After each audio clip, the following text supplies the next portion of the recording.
Se da por la reproducción del parásito y insectos con reproducción rápida de los parásitos produciendo taquizoides.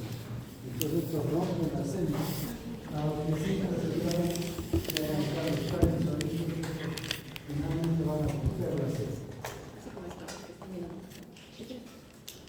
Aquí también ven, hay destrucción celular y por lo tanto hay inflamación. Entonces,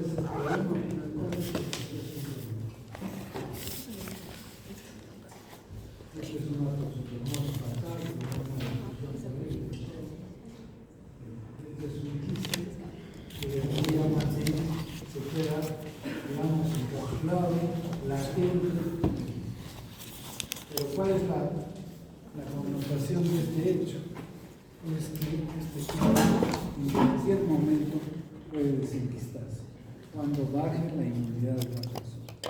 Entonces, un paciente que está infectado, como la mayor parte de toda la población, sufre de una enfermedad nociva, entonces ¿qué va a hacer? Los quistes se rompen y empiezan a reproducirse una toxoplasmosis celular. Ese es el problema. Bueno, hay quistes también a nivel muscular, y entonces es importante la enfermedad dependiendo del estado inmunitario de la persona, pero también del intracelular de tóxico, o sea, dependiendo del parásito mismo. Por ejemplo, si es un tipo clonal 1, será virulento por otro. ¿Cierto? ¿Y qué es virulento por otro? ¿Qué puede ser fatal?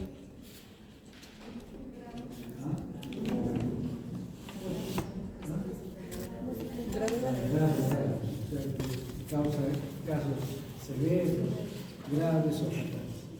El otro, esto está más frecuente en Sudamérica, el tipo clonal 2, que es la virulenta patatón en Europa, y este tipo clonal 3, que está en el Medio Oriente, Norteamérica. Esto también es más directo para el humano. Quiere decir que el humano también da casos leves y no fatales. La clínica. Esto no se explica. Entonces la clínica puede ser asintomática. Es decir, muchos, por ejemplo, acá hay varios que están infectados.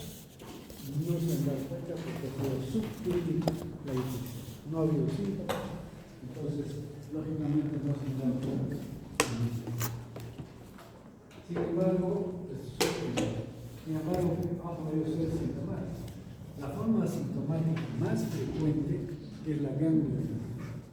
Es decir, la enfermedad empieza con fiebre, malestar general, anemia, dolores musculares y ganglios, principalmente en la cadena cervical.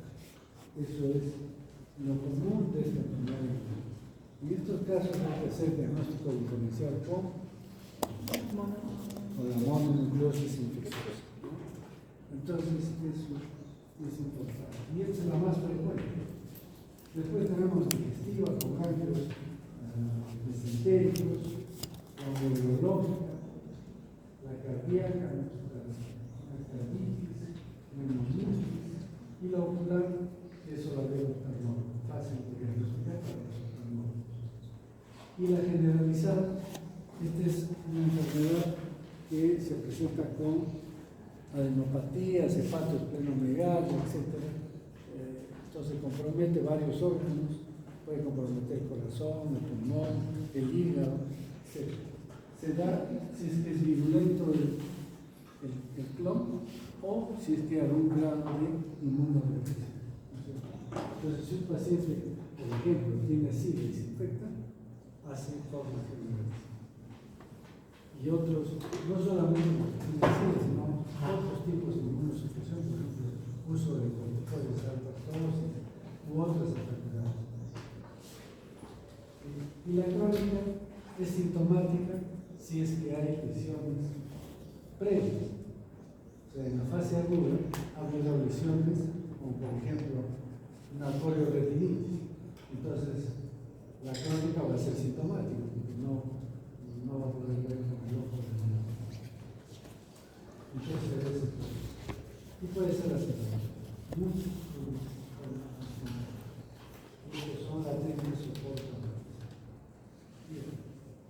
toxoplasmosis. La toxoplasmosis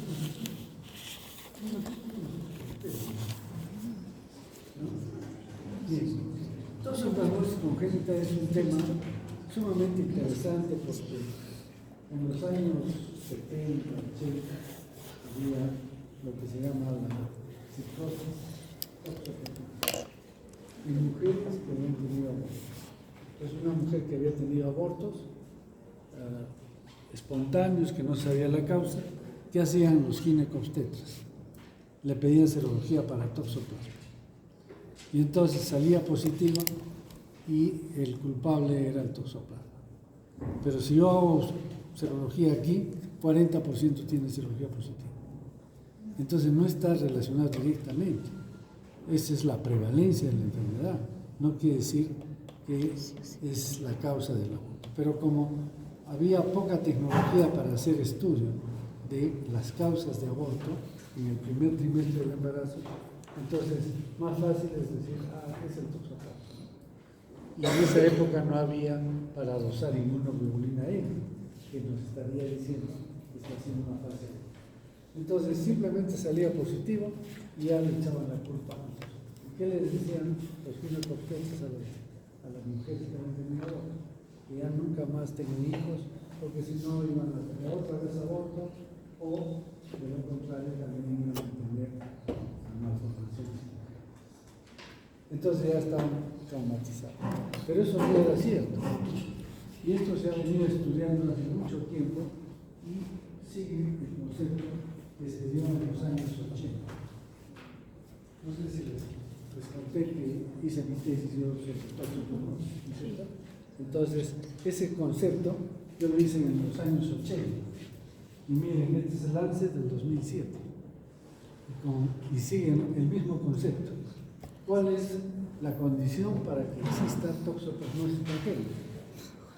¿Cuál será la condición? Si no se da esa condición, no hay toxoplasmosis congénita. Que se quiera en el primer plazo. Que tiene que haber parasitemia, es decir, taquizoitos en sangre. Si no hay taquizoitos en sangre, no puede haber congénito. Porque ¿cómo pasa? La única forma es que el taquizoito atraviese la placenta. ¿Y cuándo se da eso? Cuando se infecta agudamente. Entonces, si una mujer se infecta en el primer trimestre del embarazo o semanas antes de la fecundación, entonces va a poder pasar el taquizoito a través de la placenta. Pero la probabilidad es baja, porque los vasos son muy pequeños de la placenta y no permiten el pasaje de todo. Entonces, puede pasar en un 17%, pero el daño que causa es severo, generalmente un aborto. Si la persona se infecta en el segundo trimestre del embarazo, va a aumentar la probabilidad de infección, pero disminuye el daño. Ya no se hará aborto. Aquí se da aborto porque se está formando recién el embrión. Aquí hay un feto, entonces se altera el feto, tiene lesiones, pero no llega al aborto. Y si se infecta en el tercer trimestre, el pasaje es mucho mayor, pero al final va a sufrir una toxoplasmosis generalizada, ¿no? Que se puede dar tratamiento, ¿sí? Entonces, esa es la idea. ¿Y qué pasa con una mujer que ya tiene toxoplasmosis? O sea, ya se infectó. No pasa nada. La probabilidad que haga otro aborto es bajísima, 1 en 1000. Eso significa que la placenta se pegue directamente al endometrio donde haya quistes. Puede haber quistes en el endometrio, sí, pero raro, muy raro. Entonces, si eso sucede, se pega la placenta y directamente pasan los taquizoides. Entonces, o sea, sin necesidad de que pase a través de la sangre, ¿no? Simplemente a través del contacto directo. Pero esto es una cosa muy remota. Entonces, si una mujer ya está infectada, más bien está como vacunada, protegida para el toxoplasma. No se va a volver a infectar y no va a ser fase aguda y no va a transmitir. Más bien, si es que es serología negativa, o sea, no está infectada, tiene la posibilidad de infectarse durante todo el embarazo. Para ello tenemos que darles medidas de profilaxis.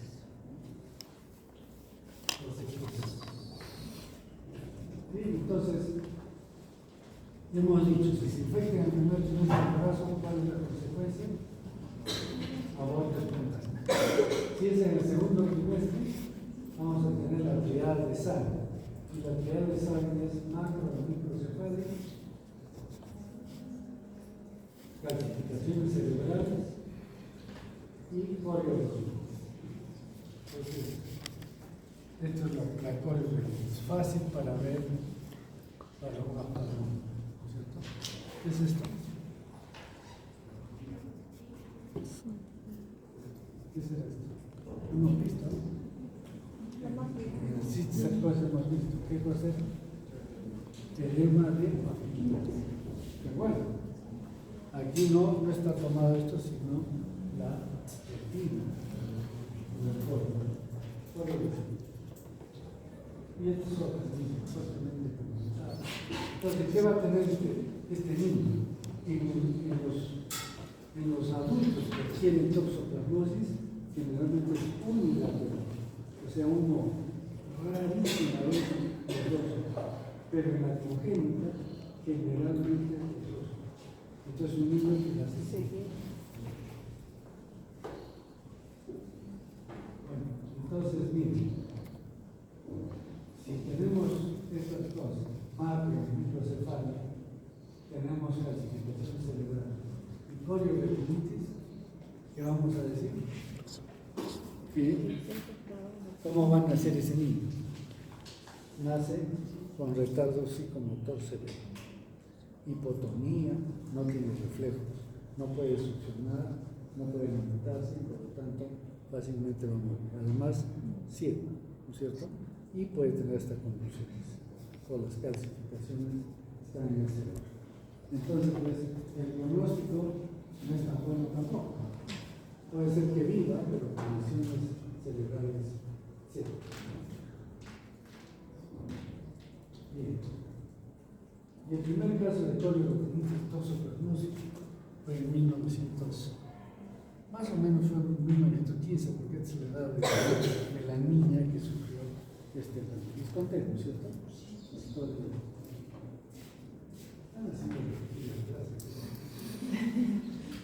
Bien, entonces, lo que va a tener un niño que se infecta a la madre en el tercer trimestre del embarazo, ¿qué cosa es? Un síndrome de y lo da la toxoplasmosis, rubiola, virus, chagas, etc. ¿Y qué es un síntoma de tox? Va a tener ictericia, fiebre, neumonitis, hepato, esplenomegalia, adenopatías, ¿no? Y un salpullido en la piel. Entonces, eso es lo que transforma un síndrome de tox. Cada vez que nace un niño así, hay que hacer un diagnóstico diferencial con todas las enfermedades que hemos mencionado.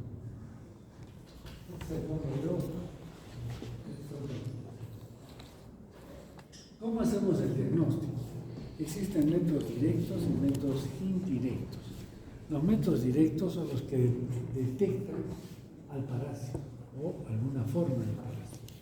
Entonces, yo puedo buscar los parásitos en un examen directo en sangre. Sí, podría encontrar, pero es una casualidad. Es muy difícil. Pero también se puede hacer, utilizar contraste de fases, fluorescencia, puede ser. Pero lo que sí se puede hacer es estudiar ganglios y placenta. Sobre todo la placenta. Se hace corte histológico de placenta y se pueden encontrar los bradizoitos o quistozoitos, o también puede haber pseudoquistes en la placenta. Entonces el estudio de la placenta ayuda, y los ganglios también. Esos son métodos directos. Inoculación a animales, tejidos, se puede hacer, pero eso no se hace rutinariamente, no lo hace cualquiera. Es la investigación. En resumen, los métodos directos ayudan poco para hacer el diagnóstico. Entonces, ¿qué utilizamos? Métodos indirectos. Y de estos métodos indirectos, ¿cuáles son los más importantes? Intradérmicamente ya no se usa, porque era para determinar prevalencia. Se aplica intradérmicamente la toxoplasmina y se ve quiénes son positivos. Pero teniendo ELISA ya no tiene sentido esto. entonces ya no se usa. La prueba del colorante es una muy buena prueba, pero utiliza parásitos vivos. Entonces uno pone los parásitos en una plaquita y le echa al suero del paciente. Si estos parásitos se inmovilizan, quiere decir que es positiva la prueba. Si no se inmoviliza, porque no hay anticuerpos. Entonces no es negativa. Pero es muy buena prueba, pero esta prueba necesita parásitos vivos, lo cual no se puede hacer en cualquier laboratorio. Hay que tener la cepa y entonces es más difícil. La reacción de hemoglutination indirecta se ha usado mucho, pero ¿cuál es el problema? Que no determina si es G o M los anticuerpos. Entonces nos quedamos con estas dos, la reacción de inmunofluorescencia y la ELISA. Estos sí tienen pruebas diferentes si se trata de inmunoglobulina G o M. Entonces, que se utiliza mucho para detección de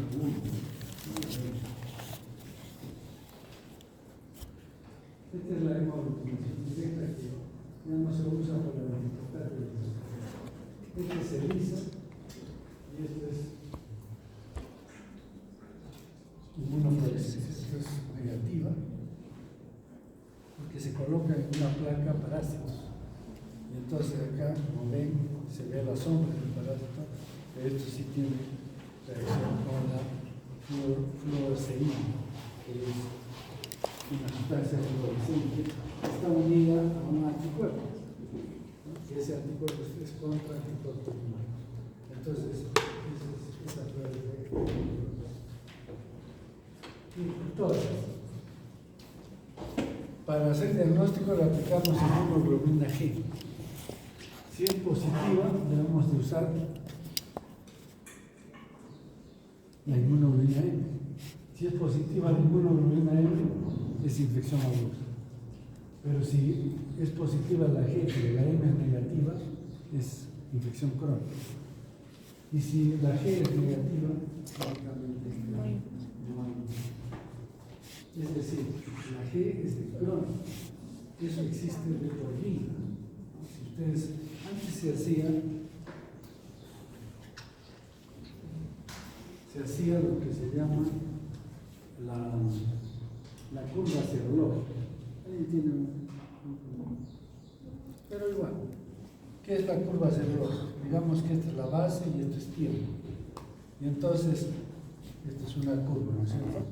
Y entonces, en la fase aguda, a las 2 semanas aparecen los anticuerpos y se elevan hasta 2-3 meses. Muy altos, una dilución de 1 en 2000. O sea, no se usa suero puro. Si uno va a usar el suero puro, todas las pruebas van a salir positivas. Entonces hay que hacer diluciones. La dilución que se usa para control es 1 en 32 o 1 en 64. Quiere decir que se ha puesto una porción de suero y 63 porciones de un buffer. Entonces, con esa dilución uno trabaja para poder decir positivo. Pero a veces puede salir positivo con diluciones de 1 en 1000, 2000. Eso es fase aguda, sea G o M. Entonces, la G empieza a la segunda semana, se eleva 2-3 meses hasta 2000 y después baja hasta 1 en 64, 1 en 32 de por vida. Esa es la G, de por vida. Mientras que la M aparece un poquito antes que la G incluso. Se eleva también a títulos muy altos y después 2, 3 meses, 4 meses y desaparece. Ya no hay ningún. Por eso se cierra la detección. Y en el recién nacido, ¿qué hacemos? En el recién nacido vamos a tener un niño que la madre ha tenido toxoplasmosis durante el embarazo. Entonces puede ser asintomático, podemos hacer un eco cerebral, examen ocular, etc. Pero la serología es importante. Hacemos usaje de inmunoglobulina G y M principalmente. Si esta M es positiva, le damos tratamiento. Y si solo la G es positiva, no. Hay que esperar por un buen tiempo y poco a poco tiene que ir desapareciendo. ¿Por qué? Porque esa G puede ser de la, mientras que la M no pasa lo que pasa.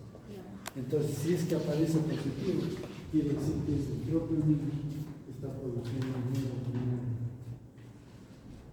Bien, la epidemiología es fácil, ya se ha entendido claramente. El gato con qué se infecta al comer carne de animales infectados por quistes. Pero también se puede infectar con quistes de otro gato. Entonces hay dos posibilidades. Y estos zooquistes van a infectar a estas aves, por ejemplo, o herbívoros que no comen carne. Pero los carnívoros sí se pueden infectar con quistes. Y el hombre ese es el ejemplo. El hombre se infecta con quistes de las heces del gato, pero también se infecta con quistes al comer carne reducida.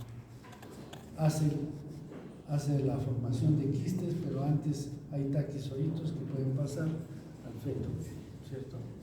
O puede venir en la sangre, taquizoitos también, o de los trasplantes de órganos puede pasar los quistes. Como se hace inmunodepresión de los pacientes, ¿qué va a suceder?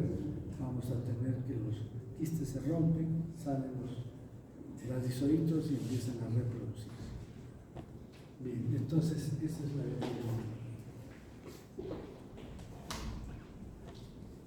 ¿Qué prevalencias tenemos? Miren, Ciro Mallina hizo un trabajo hace 2000 de inmunoglobulina G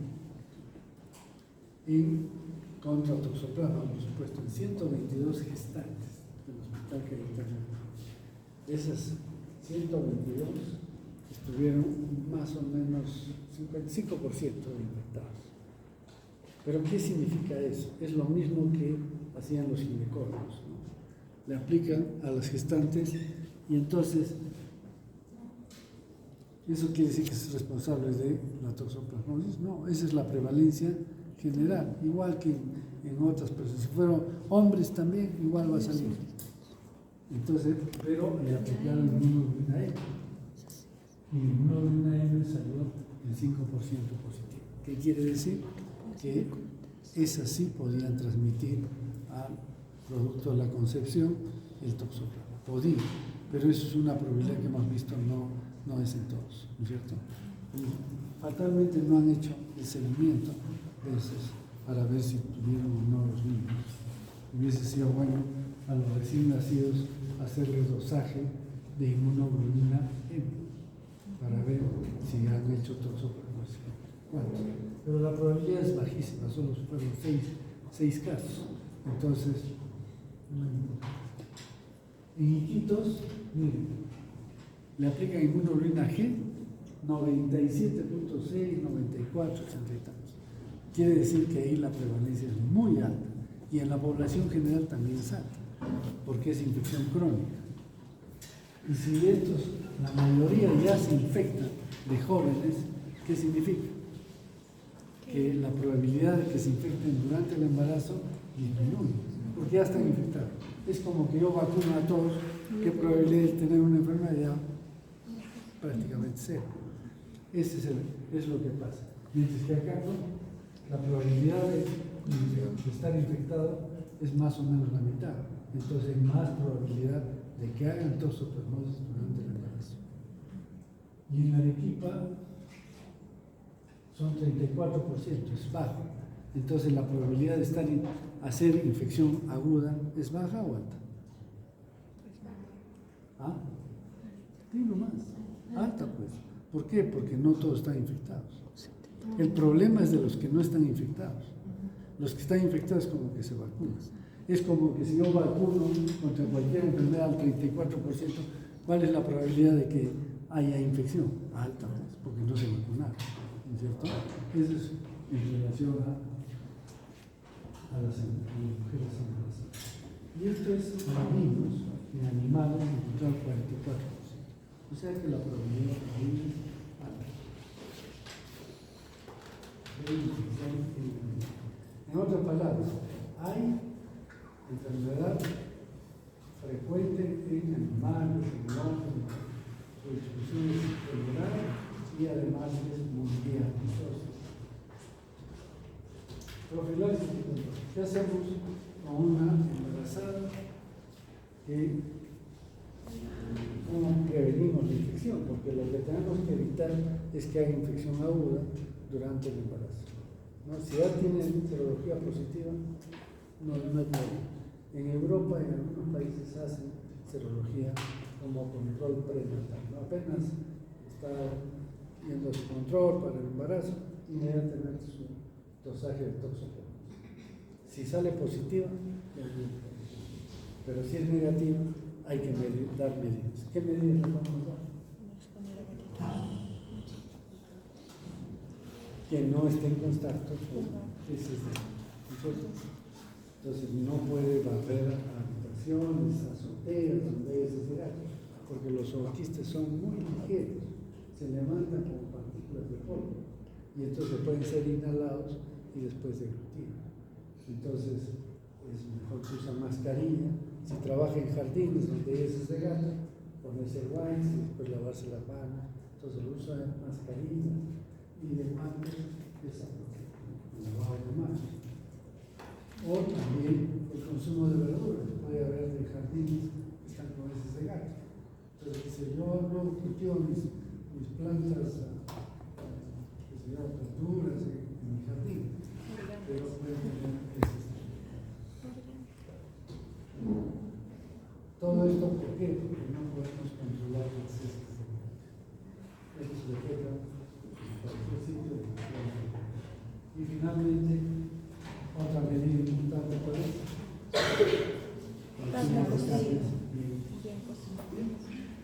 Entonces, eso es toxoplasma.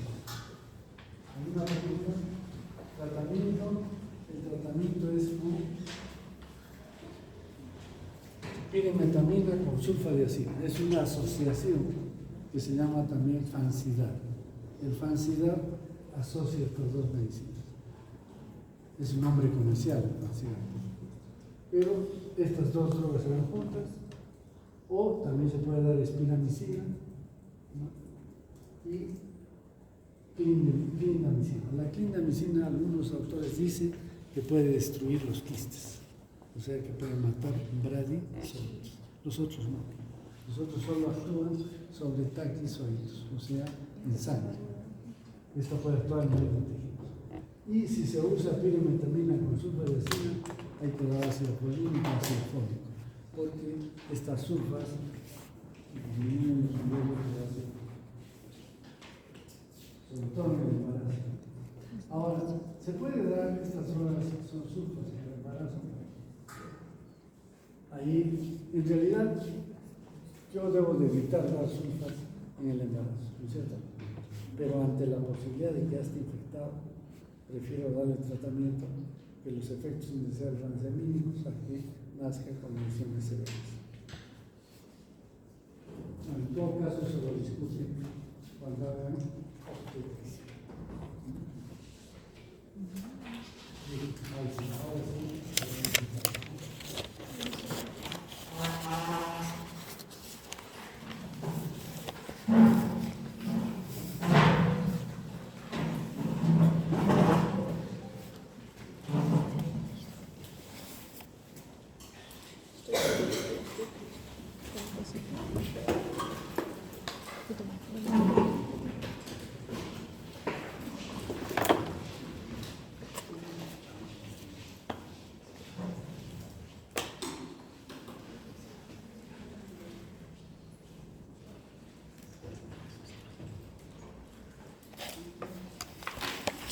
Este joven que ha salido por este estudiante, ¿lo conocen? ¿Quién lo conoce? Nadie lo conoce. ¿Quién era? El joven que ha estado ahí. ¿Lo conocen? Nunca lo he visto. No, ahorita no lo he visto. ¿Quién era? No, me acerqué temprano porque me pareció raro. Bueno, hay otros también. Es que hay gente que sigue pensando en la virtualidad. y esto no se aprende, es que en la virtualidad no existía clases, todos aprobaban. No sé cómo hacían, pero aprobaban. Dice que se reunían para dar examen, no sé. Había un alumno que hasta con retardo mental y aprobó. Dicen que su padre era religioso. Así que, bueno,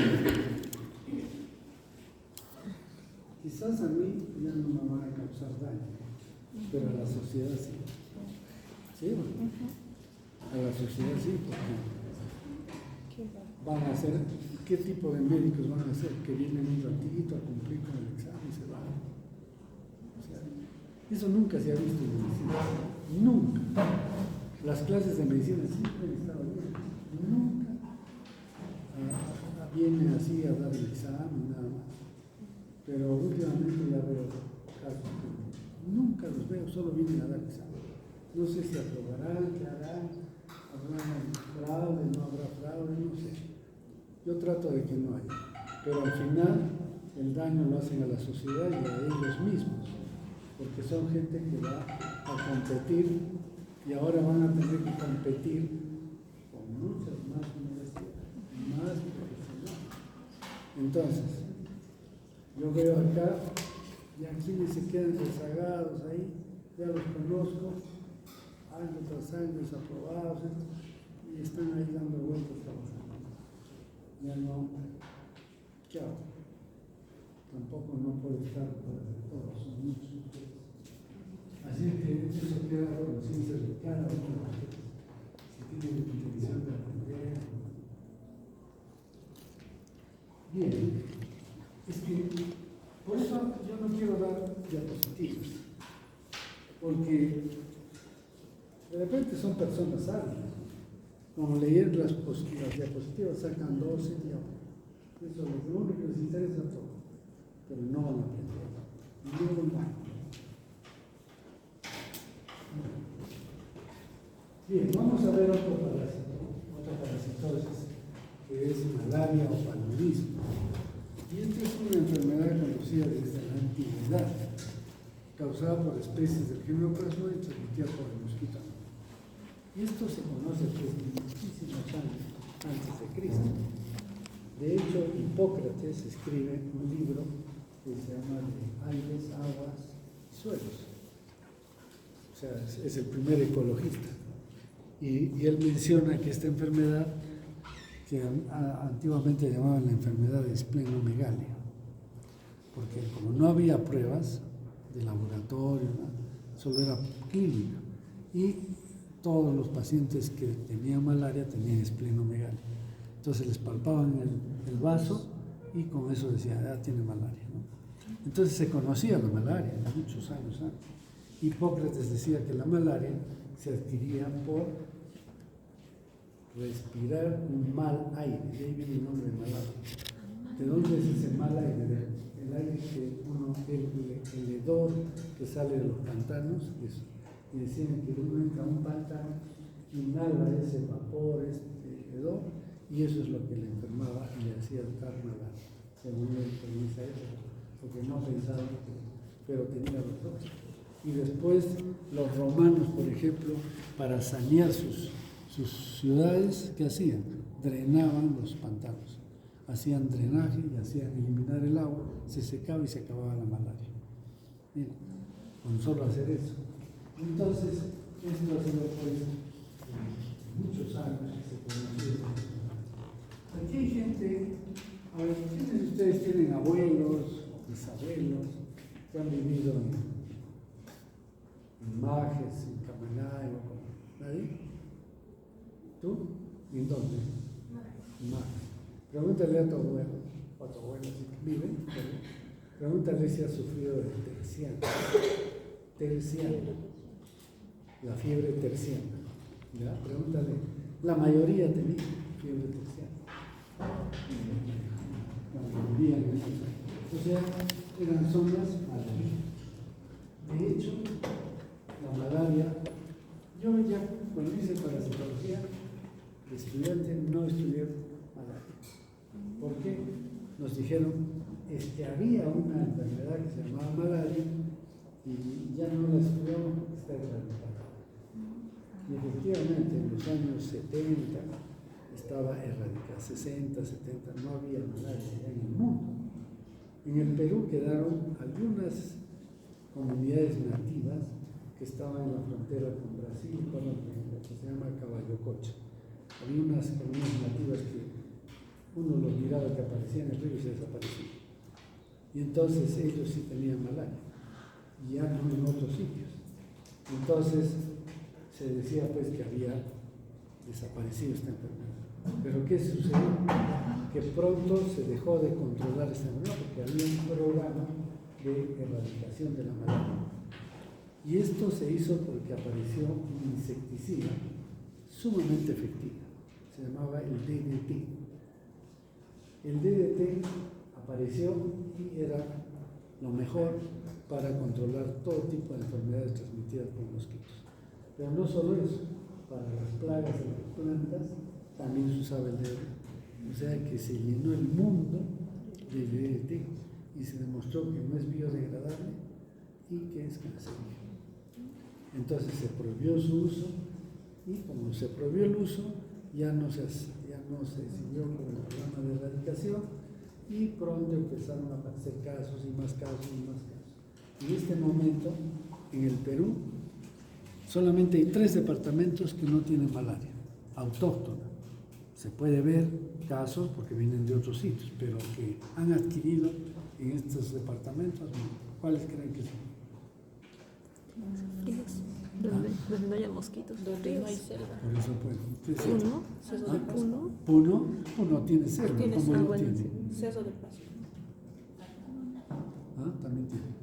Faltan de sol. Solo Arequipa, Moquegua y Tacna no tienen. Pero tienen las condiciones para que pueda aparecer, pero no felizmente. O sea que otra vez la malaria está en todo el mundo, por eso le llaman una enfermedad reemergente. Ha vuelto a nosotros. Bien, entonces, este es el mosquito que transmite la malaria, es el anófeles. Lo conocen, es el zancudo. Pero hay 3 tipos de zancudo: Aedes, anófeles y cútix. Aquí en la ciudad de Arequipa no hay anófeles, porque solo es hasta 1800 metros de altitud. ¿Arequipa dónde está? 2300. Entonces no hay anófeles, pero hay cútix, que también es zancudo. Pero este sí está en Camaná, en Mollendo, en Majes, en todos los barrios hay anófeles. Aquí no, pero bien. Y miren, estas son las especies de Plasmodium que producen la enfermedad. Es el género Plasmodium, pero hay varias especies. Por ejemplo, Plasmodium vivax.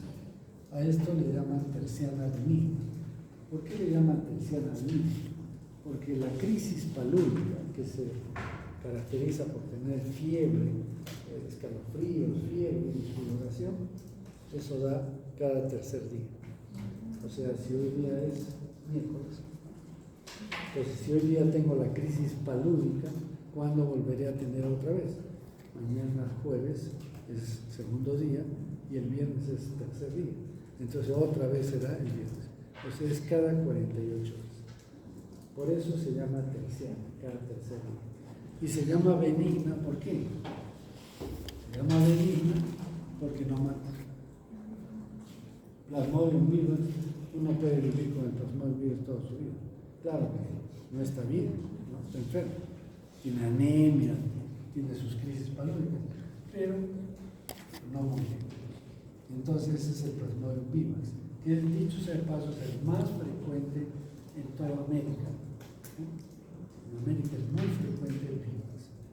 El Plasmodium falciparum produce también terciana, cada tercer día, cada 48 horas, pero da la terciana maligna. ¿Y qué significa maligna? Que mata. Si no se da tratamiento, el paciente entra en coma y se muere. Plasmodium malaria, no es malaria. Malaria es la enfermedad. Este es Plasmodium malariae, se dice malaria. y produce la coartada. ¿Qué quiere decir? Que cada 72 horas viene la crisis palórica, o sea, el cuarto día. Si en este caso, si el día es la crisis palórica, tendrá el sábado la otra crisis. Y después tenemos plasmodium ovale para la fiebre terciana, pero este es de África. Acá no tenemos ovale. Y plasmodium noblesse. Es un plasmodium que han identificado últimamente, que han encontrado, esto era de monos y han encontrado personas que tenían este plasmodium, pero son casos aislados, ¿no? Y en África. Entonces, estos dos no vamos a estudiar. Vamos a estudiar vivas, falciparum y malaria.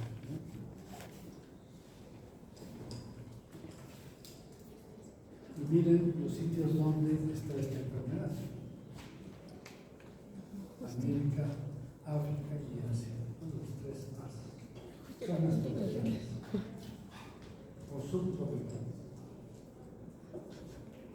Y entonces, malaria viene de mal aire, desde Hipócrates, mal aire. O también le cambiaron el nombre los italianos, le pusieron paludismo. ¿Por qué? De la palabra latina palustra, que significa pantano. Entonces, siempre relacionada a las zonas pantanosas. ¿Y este quién es? Este guapo, ¿quién es? ¿Ah? Es un faraón, ¿cierto? ¿Qué faraón? Es un faraón que vivió hasta los 20 años, uno de los más jóvenes. Lo interesante de este faraón es que fue encontrado íntegro, no estaba saqueado, por eso está con su máscara. Tutankamón. Y entonces Tutankamón era pues un castigado por la naturaleza. ¿Por qué? Porque era hijo de padres que eran consanguíneos, familia, después él se casa con su hermana, es decir, todo un tema de consanguinidad. Y él nace con una serie de alteraciones. Tenía síndrome de Marfan, tenía varios problemas. Y entonces muere muy tempranamente, 20 años, y pensaron que murió en la guerra. Pero resulta que con los adelantos de la tecnología, realmente se desconoce que le quitaron una máscara, la cual se lo deben dejar puesto. ¿De qué murió este hombre? Hicieron PCR y le encontraron ADN de plasmodium falciparum. O sea, este murió por malaria. Desde esa época en Egipto había habido. Y entonces no murió en combate, sino murió por la malaria que era falciparum. Entonces la tecnología pues ahora ayuda a resolver muchas interrogantes de la historia. Bueno, entonces vamos a tener que diferenciar plasmodium vivax de falciparum y de malaria. ¿Por qué tanto interés de que ustedes sepan esto? Porque no es lo mismo tratar a un paciente con falciparum que con vivax o malaria. Ya saben por qué, ¿no es cierto? Entonces viene una persona, un paciente, con fiebre, y le hacen laboratorio, en cualquier laboratorio, ya sea particular o de un laboratorio de un hospital o de una posta. Y cuando hacen un hemograma, porque si está con fiebre, le piden un hemograma. Y encuentran unas cosas raras. Y dicen, hallazgo de formas de plasmodium. Nada más. Y entonces se le da tratamiento y se puede morir. De hecho, pasó de un chofer que vino de Tumbes, vino manejando su familia, también tratamiento, con las justas llegó hasta Arequipa, con mucha fiebre, se fue directamente al hospital y igual que lo que les digo, encontraron plasmodium, ¿no? Y entonces empiezan un tratamiento con una droga que da el ministerio, que es la cloroquina y la formalina, que de hecho ya hay resistencia a estas drogas y eso es para un caso vivos. Y le dan y se olvidaron del paciente, al día siguiente fueron a pasar la visita y ya se murió. ¿Qué encontraron? Plasmodium falciparum. Entonces es importante que ustedes sepan que existe esta posibilidad. No es lo más frecuente, pero puede ser y que hace que cambie el panorama completo. Bien, entonces, ¿cómo vamos a diferenciar esto? ¿Qué será esto? Todo esto. Un eritrocito, ¿no es cierto? Y ustedes están viendo ahí dos formas del parásito. ¿Qué es lo que ve? Este es el núcleo, que parece un rubí, y este es el citoplasma, ¿lo ven? Está parado esto, ¿no? Y entonces una vacuola al centro. O sea que se ve como si fuera un anillo, ¿no es cierto? Un aro con su rubí al centro, que es de color rojo. Y entonces, ¿qué es eso? Un trofozoito anular. Entonces, eso es lo que vamos a ver en los enanos. Entonces, ¿se ven trofozoitos anulares? Sí, pero en vivas también se ven trofozoitos anulares. Entonces, ¿cómo hago la diferencia? En vivas solamente es un trofozoito. Es rarísimo que pueda haber dos trofozoitos de vivas dentro de una hematía. Pero falcíparo sí puede tener multiparasitivo, o sea, 2 o 3. Y además otra característica importante, trofozoitos marginales que no se ven en los otros. El trofozoito marginal que se encuentra solamente en falcíparos, más bien, y que puede confundirse con babesia.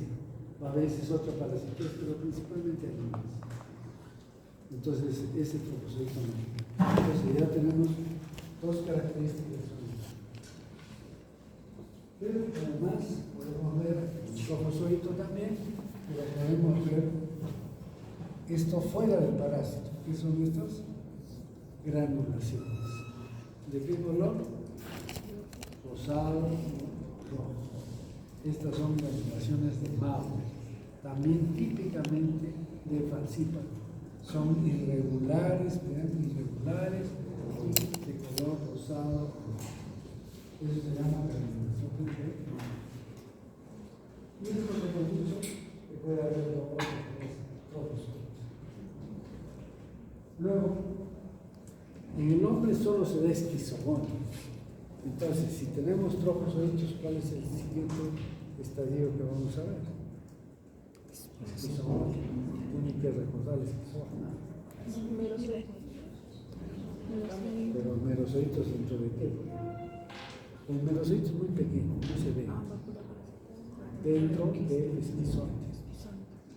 El esquizonte está lleno de merozoitos. Entonces, lo que deberíamos de ver acá son esquizontes. En falcíparo, en sangre periférica, no se ve esquizontes, porque se quedan atrapados en la microcirculación. En vivax, en malaria sí, pero en falcíparo no, porque todos los hematíes que están con esquizontes se quedan atrapados en la microcirculación. Entonces, periféricamente no se encuentran, salvo que el paciente ya esté para morir. Cuando está para morir hay hiperparasitemia y también presencia de esquizontes en sangre. O sea, la presencia de esquizontes es signo de mal pronóstico en un paciente con cáncer.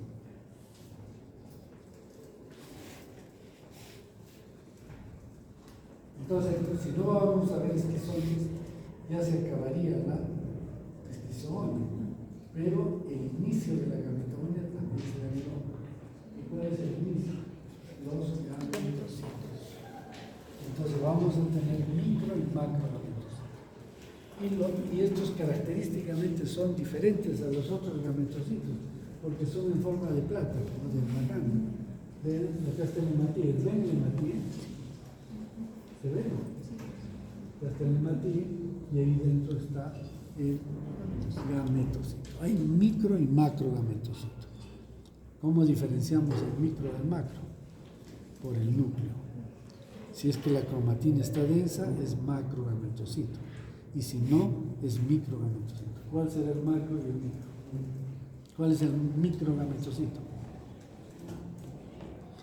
Estos, mucho cuidado, es pigmento malario. Eso es pigmento malario. La cromatina se tiene que ver de color rojo, rosado, morado. Entonces este es el macrogametocito y este es el microgametocito. ¿Ya? Entonces eso sí se ve en forma de plata. Veamos ahora vivas. Vivas, hemos dicho, un solo trofozoide, ¿cierto? Dentro de una. Otra característica es que siempre parasita hematíes jóvenes. Los hematíes jóvenes son más grandes o más chicos que los viejos. ¿Ah? Más chico. ¿Más chicos?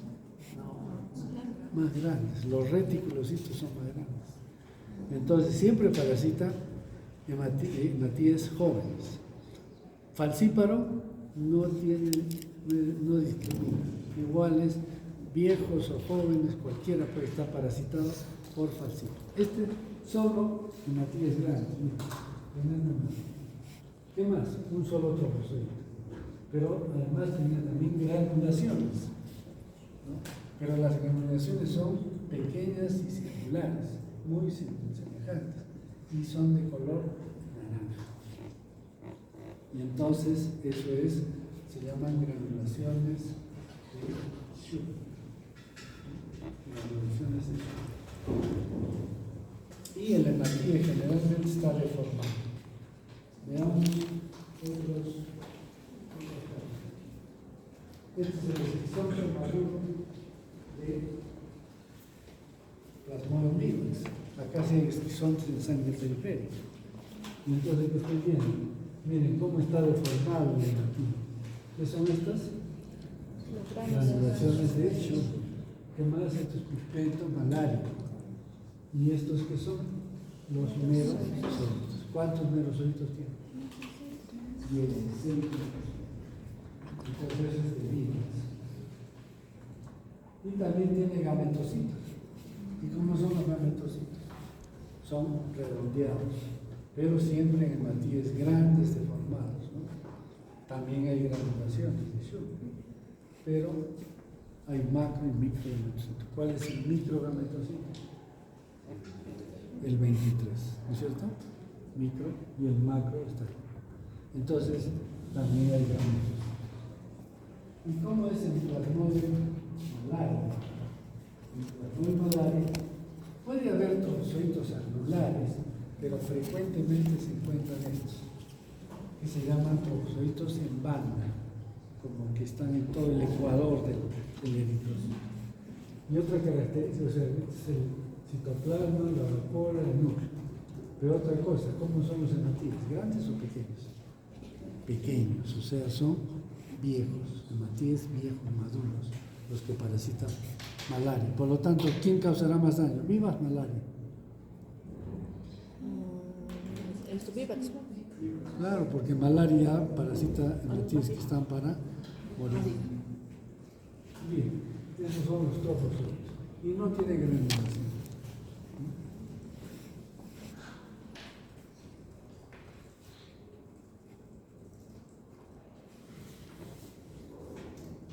Y este es el esquizón. ¿Cuántos merosolitos tiene? 8. ¿Cuántos merosolitos? Todo esto es pigmento malario. ¿Cuántos tiene? 8 merosolitos. Los de malaria tienen 8 merosolitos. Y este es el plasmodium, perdón, el gametocito del plasmodium malaria. Es parecido a Vivax, ¿no es cierto? Es ovalado, tiene pigmento malárico, pero no tiene granulaciones y además es pequeño. Los hematíes son pequeños. Este será el microgametocito y el macrogametocito. ¿Está fácil? Esto es especialidad. No va a ser fácil. Una cosa es acá, pero cuando vean el mapa, algunas cosas pueden ser evidentes. Por ejemplo, los esquizontes, sí se puede ver. Pero hay que tener cuidado, porque el esquizonte tiene, por ejemplo, vivas 18 merosolitos, ¿cierto? Pero a veces el gametocito, si ustedes no tienen experiencia, pueden estar viendo esto y van a contar estas cosas. Esos son pigmento malario. Pero el pigmento malárico tiene una característica. Ustedes mueven el micrométrico, brilla. El pigmento malárico es de otro color, pero a veces la coloración no es tan buena, entonces no puede confundir. El pigmento malárico se ve de marrón, casi negro, a veces medio amarillento, pero el núcleo del mero zoito se debe ver rojo. Pero si ustedes mueven el micrométrico, el pigmento malárico brilla. Entonces es una forma también.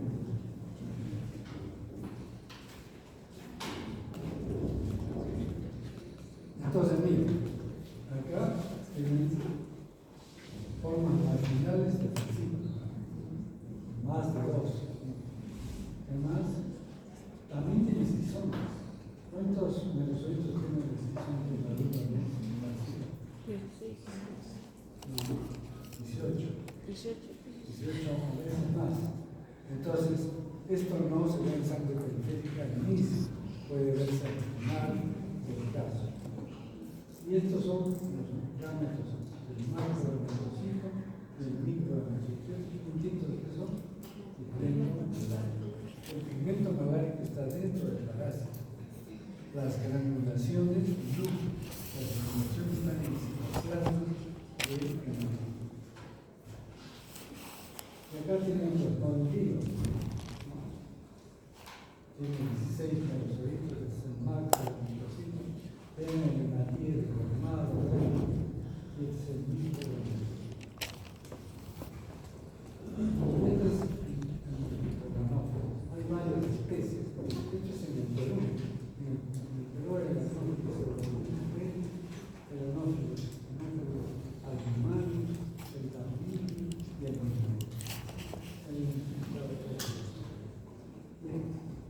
¿cómo es el ciclo de esta parásita?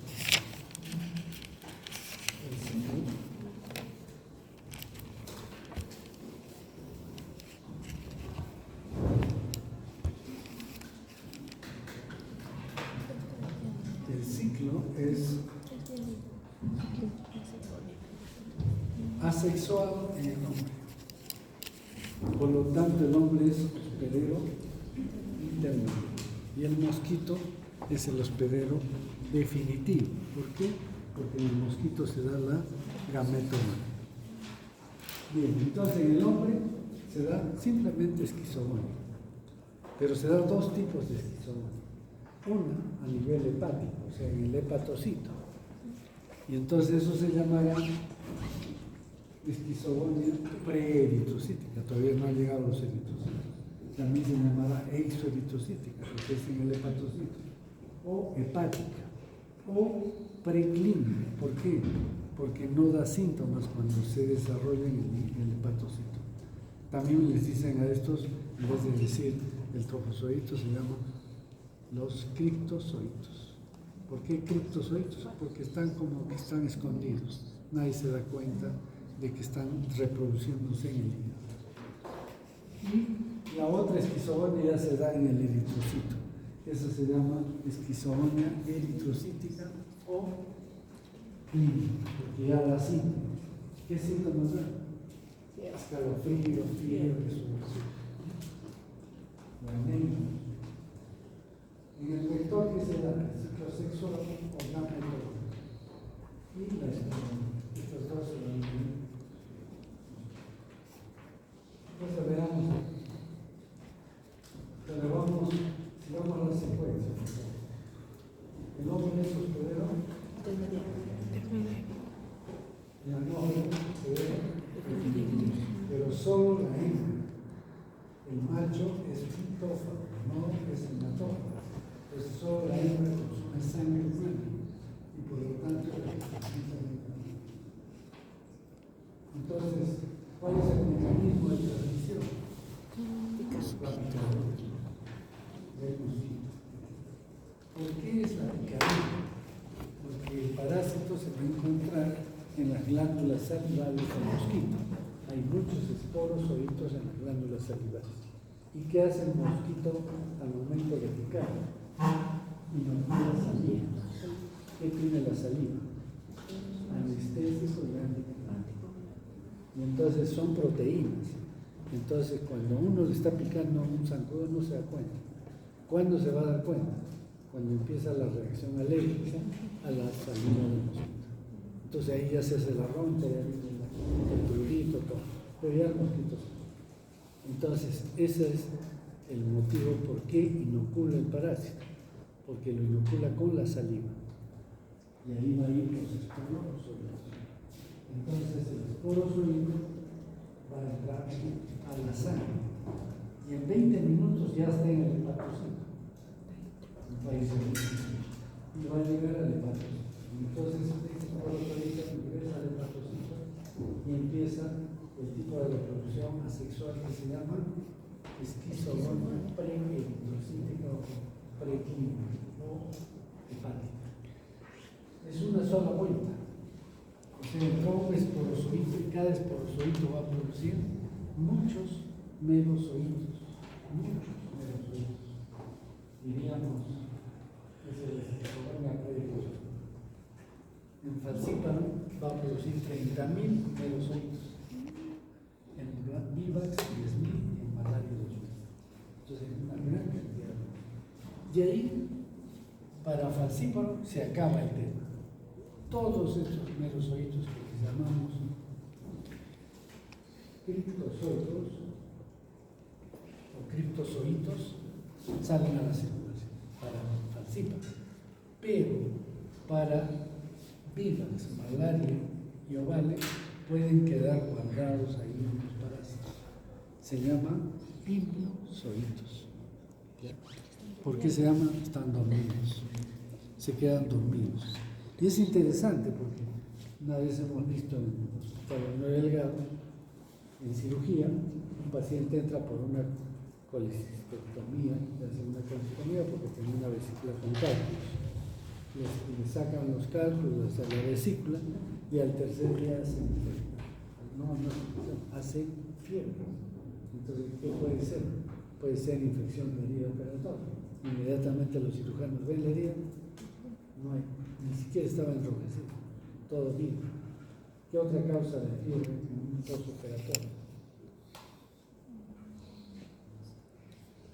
Rápido. Les falta calle, como dicen, ¿no? Tienen que aprender la calle. Entonces rápidamente uno piensa, ¿qué le puede dar fiebre a un paciente que ha sido recién operado, joven, una persona adulta, infección respiratoria, una radiografía de tórax, negativa, normal. ¿Qué más? Puede ser una infección urinaria, ya, examen de orina, normal.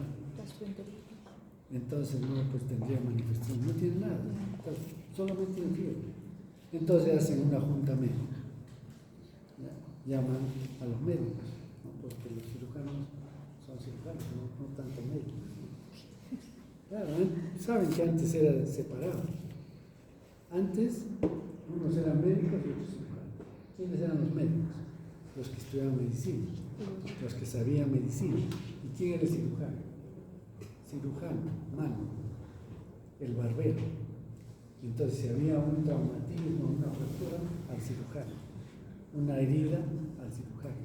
Pero si era una enfermedad que tenía que hacer diagnóstico, examinar al paciente, pues se lo hacía el médico. Pero después se ha juntado las dos cosas. Por eso sus títulos, ¿cómo va a salir? Médico cirujano. O sea, que pueden hacer las dos cosas. ¿Se dan cuenta? Y entonces llaman a un clínico. Y viene el doctor Julio Lopera, famoso en Arequipa, infectólogo, cardiólogo, infectólogo, todo esto, internista. Y entonces lo llaman para la junta médica. Él viene, saluda a todos y le dice al paciente, ¿dónde eres hijo? De acá de arriba.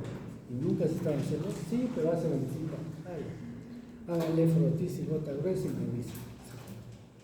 Todo se queda así. Al menos nosotros estudiamos. Y entonces le hicieron, vino el laboratorio y le también hizo gota gruesa, positivo para malaria. Hecho. ¿Qué ha sido? Que el estrés de la operación reactiva los inmunológicos. Entonces, esto es pero la mayor parte, lógicamente, esto también es importante para qué, para el tratamiento. O sea, que hay drogas que actúan a este nivel y hay drogas que actúan a nivel hepático. No es la misma. Entonces, si yo sé que es vivax, tengo que darle si es falcíparo o no, porque el falcíparo no hace impresiones. Entonces, miren, vienen los criptozoitos, se meten a los hematíes y empiezan a dar vueltas acá. ¿Cada cuánto tiempo? Cada 72 horas o cada 48 horas. Rompen los hematíes y van a otros hematíes, etc. Hay hasta videos de cómo ingresa el merozoito al eritrocito. Empuja la membrana, se hace una vacuolita y se rompe y se queda dentro del hematíe.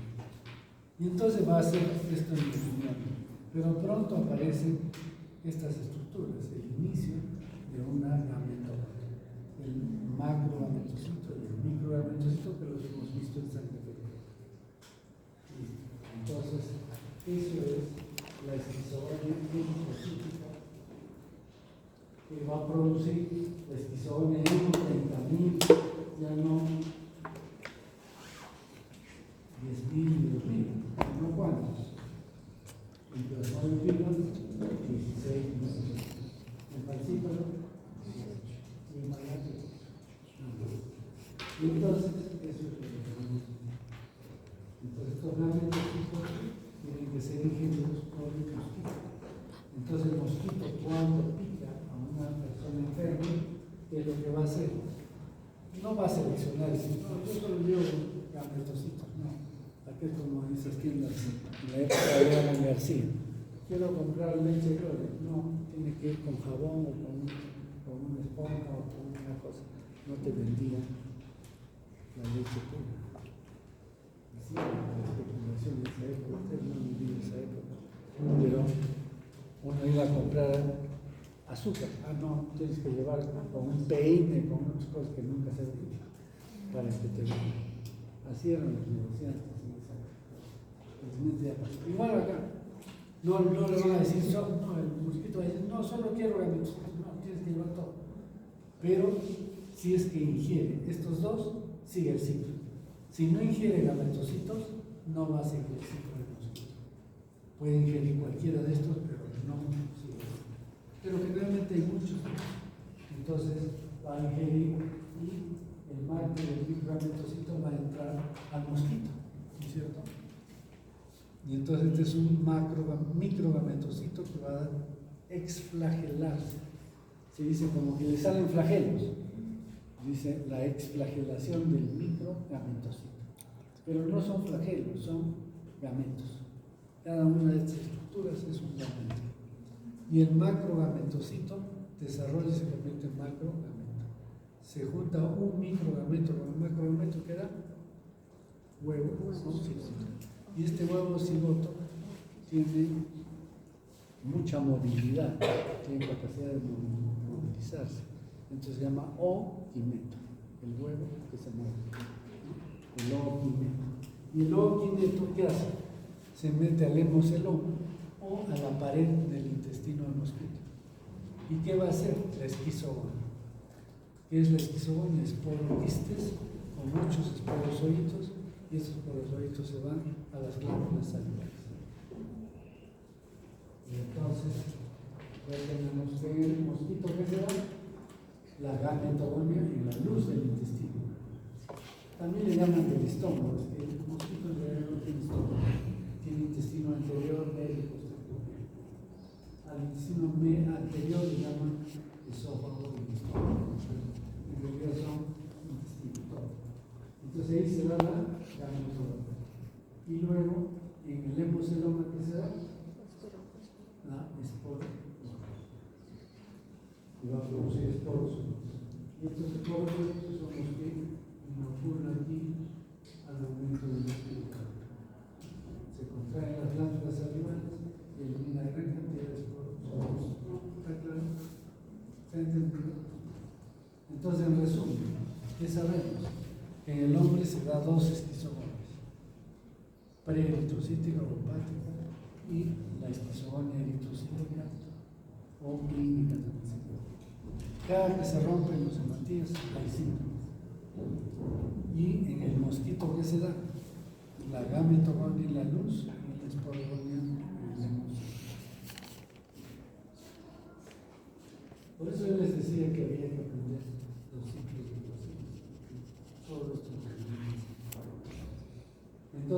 11 a 15 días el mosquito, desde que se infectó, ya puede infectar a otra persona. Si no se ha entendido, vamos a hacerlo de nuevo. Entonces, ¿qué ingresa en el momento de la picadura? Esporos sueltos, ¿no es cierto? ¿Dónde se van? Al hepatocito. Y estos esporos sueltos en el hepatocito van a producir gran cantidad de virus. ¿Qué hacen los virus sueltos? Se van a las células rojas, o sea, al negativo, y van a hacer otra esquizobón cada 48 horas a cada 78 horas. Y va a producir después los gámetos, que esos son ingeridos por los mosquitos, para hacer otra cosa, la gámeto y la mosquito. Entonces acá tenemos estos son oquistes, y acá tenemos con gran cantidad de esporos. Bien, entonces veamos cómo es la patogénesis, la fisiopatología de una malaria. No es tan sencillo. ¿Por qué? Porque hay varios factores. Primero, ¿se acuerdan en la ameba qué tenía que haber para que empiece la amebiasis intestinal? ¿Se acuerdan? ¿Qué tenía que suceder para que empiece la invasión? Y para eso, ¿qué necesitamos? Una proteína de adherencia y un receptor. Acá también necesita el parásito un receptor para entrar al intestino. Si no, no. Así de simple. Bien. Entonces tiene que haber una invasión. Entonces, para Plasmodium vivax requiere de un antígeno del glóbulo rojo, o sea, un receptor, que es el factor Duffy. ¿Han estudiado el factor Duffy? No creo. Pero RH sí. Factor RH. ¿Han estudiado? ¿Sabes qué es el factor RH? Radical hidrógeno. ¿Sí? No. ¿Qué dice? ¿Qué es el factor RH? ¿Ustedes saben qué es el medicina?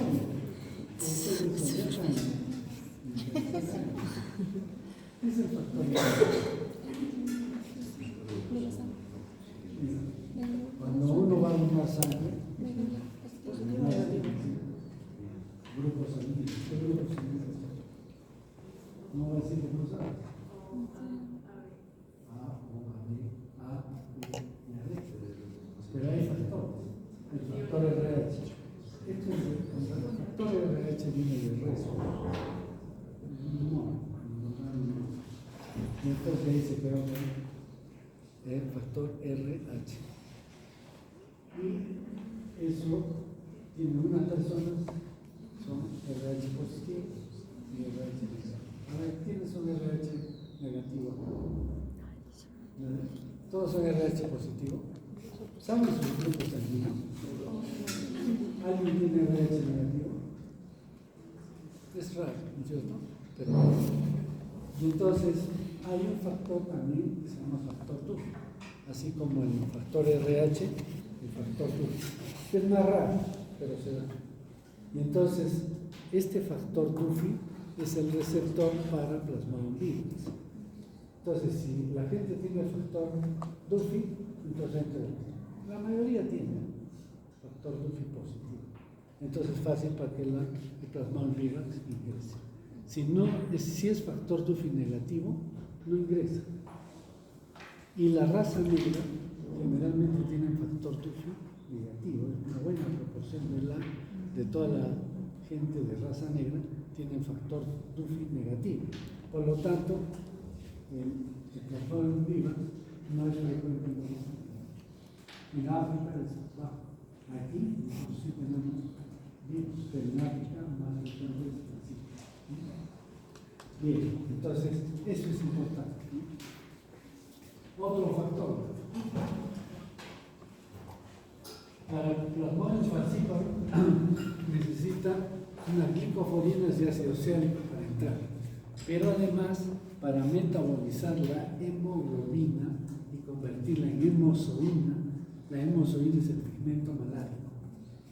Entonces necesitan de esta enzima que se llama glucosa 6-fosfato deshidrogenasa. En la raza negra, ¿qué ha pasado? Que se ha hecho selección natural de la gente con deficiencia de glucosa 6-fosfato deshidrogenasa. ¿Por qué? Porque desde hace miles de años vino el Plasmodium falciparum y a quienes mataba, a todos los que tenían esta enzima. ¿Y quiénes se salvaban? Los que eran deficientes de glucosa 6-fosfato deshidrogenasa. Y entonces, poco a poco, a través del tiempo, se hizo una selección natural. Si ustedes en este momento le hacen dosaje de glucosa 6-fosfato deshidrogenasa a gente de raza negra, la mayoría tiene deficiencia de esta enzima. ¿Por qué? Como una manera de protección. Todos los que tenían glucosa 6-fosfato deshidrogenasa morían por Plasmodium falciparum. Y solo quedaron los seleccionados, los que tenían deficiencia. Pero también hay, lógicamente, gente que tiene la enzima. Pero un buen porcentaje tiene esto, que es diferente a otras razas. En otras razas hay pocos que tienen deficiencia de glucosa. Y en la raza negra es más gente que tiene esta, que ha sido una manera a través de la historia, pues seleccionamos esta.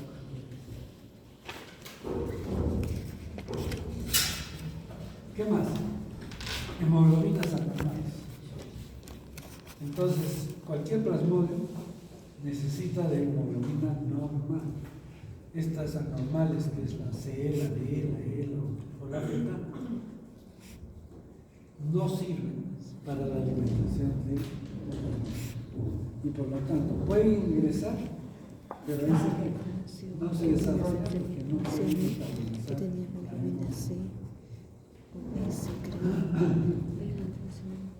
Premonición. ¿Qué es la premonición? ¿Se acuerdan? Primera práctica. ¿Qué es? Una respuesta Es un comodidad que resulta que si una persona está infectada con Plasmodium, está libre ya de otra reinfección. Entonces los infectados ya no se reinfectan. Y esto es en base a la premonición. Pero también hay inmunidad pasiva natural. Por ejemplo, que pasen anticuerpos G, sobre todo de la madre al feto, o a través de la lactancia materna, también se pasa en inmunoglobulina. Entonces, un recién nacido que tiene lactancia materna y que la madre estaba infectada, no se infecta. Entonces, hasta el año no se infectan los niños. Pero sí hay malaria congénita. ¿Qué quiere decir? Que al momento del parto puede haber pasaje de eritrocitos infectados al recién nacido. Y ahí se hace malaria. Se llama malaria.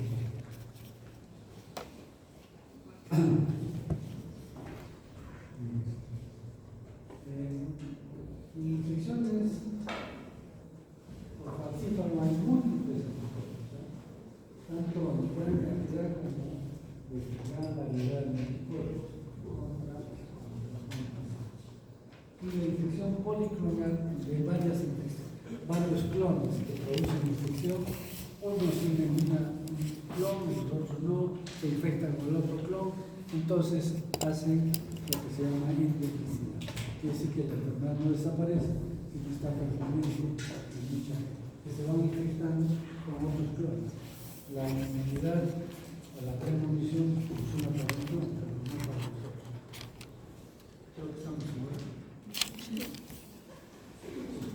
Entonces,